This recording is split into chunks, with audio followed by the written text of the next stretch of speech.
want you to answer a question for me. Do you ask or answer more questions in your life?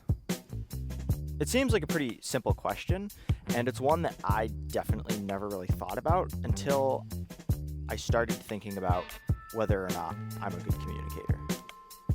Now, my name's Remy. I am a college hockey player, and I run my motivation business. And I usually thought that I was a pretty good public speaker, communicator in general, right? Like, I ran for student council president in grade 5, so, gave a speech then and that was it, right? I came to realize in recent years that I'm actually a pretty terrible communicator. And the journey that led me on really opened my eyes, and it changed the way that I think about communication entirely.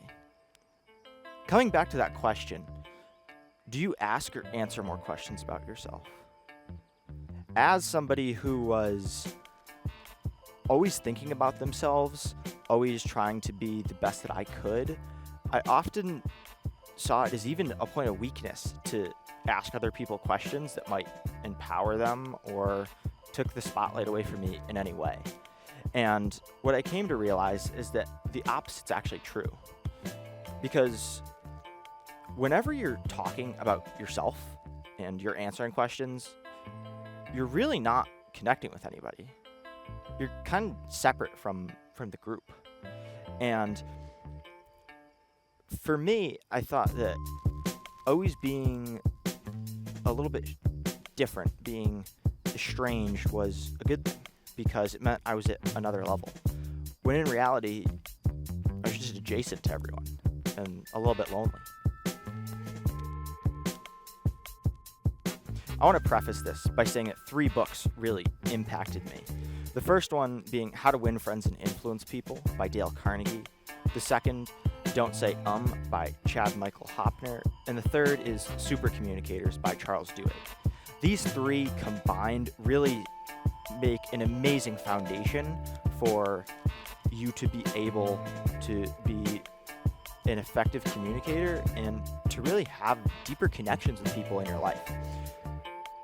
So to start off, I want to give an example of how I was not an effective communicator. Talking early in my relationship with my girlfriend, we had been talking for a while over text on the phone, and I wanted to FaceTime her, right? Just to show her something, have a little bit more fun, see some things, right? And she was very much opposed to it. Not in the way that she just said, no, I don't want to, but just avoidant, right? Didn't really want to. Okay, right? And to me, that seemed like, okay, well, it's not that big a deal. But what I would come to find out is that my tactic of saying, well, it's really not that big deal, you could turn your camera off if you're even uncomfortable, was probably the least effective thing that I could do to try to convince her. So, this is why.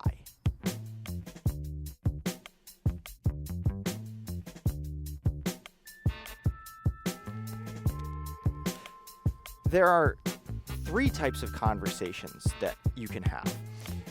The first one is a social conversation, which is asking, who am I? Who are we? It's less of a negotiation. The second one would be an emotional conversation. That's asking, how am I, right? And the third would be a practical conversation, or a logical, such as, like, what's going on, the literal minutia of stuff, right? And finding that out was critical, because the key point between all those is that conversational styles, they don't mix, right? Trying to my technique, which was obviously a logical conversation, to try to fix what was an emotional discrepancy, has no chance of working, right? It's the same thing if you're having fun talking with a buddy and then he brings up, oh, you owe me this much money, right? Like, or you owe me money, it's you're mixing 2 conversations that don't work. Business and pleasure don't mix. Same idea. right? And what I learned was that, okay, my girlfriend definitely wants to put in effort in the relationship, I can tell, but she's not comfortable with something. There's something that's bothering her emotionally about this. So this brings me on to my next point, which is how to tell what kind of conversation you should be having. And that stems from asking questions.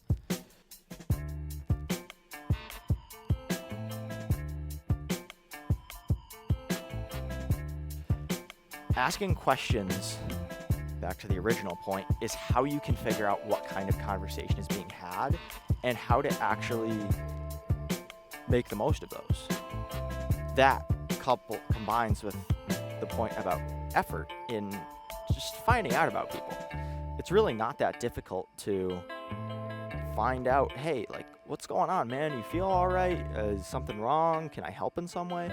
Right? That little bit of vulnerability and sacrifice on your part pays dividends in the relationship you have with that person. Now, back to the story. Asking my girlfriend, hey, like, how do you feel about FaceTiming? As opposed to what I have been saying is, why can't we FaceTime? Why can't we? I don't want to. Okay, cool enough. But how do you feel about it? That's a deeper question. It doesn't ask for a yes-no solution.